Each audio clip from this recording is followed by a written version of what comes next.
my name is Eva, and today I will do an experiment that includes milk, dish soap, food coloring, cotton swabs, and a paper plate. Okay, so the whole point of this is the way dish soap cleans off fat and food off of plates.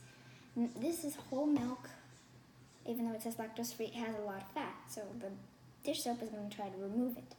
And you need the food coloring to see what's going on. So you're going to get your whole milk with fat, remember, 100 milliliters of that,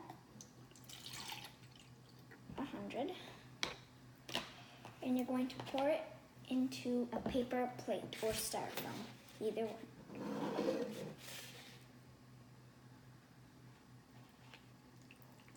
Pour it in.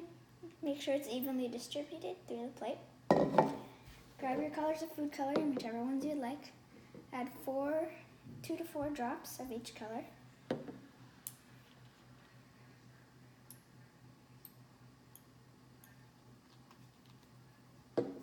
Where do you place the drops?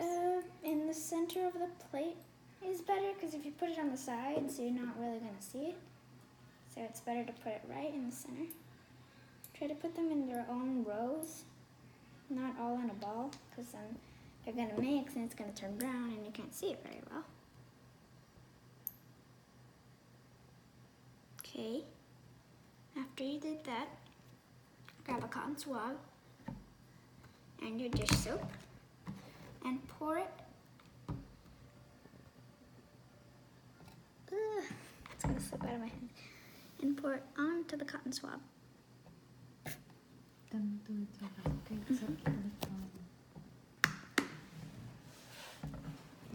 Okay, once you have it on your swab, you're going to put it into the center where everything was.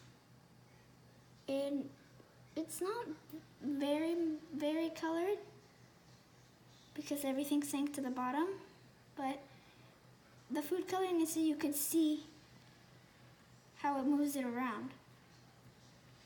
Because the milk is fat and, well, this is soap, so it wants to clean out the fat from all the plates. So that's what it does. And the food coloring is just a visual. And then if you mix it, it's just going to make an ugly, ugly brown. Thank you for watching my experiment. I hope you can watch it at home. Do it at home.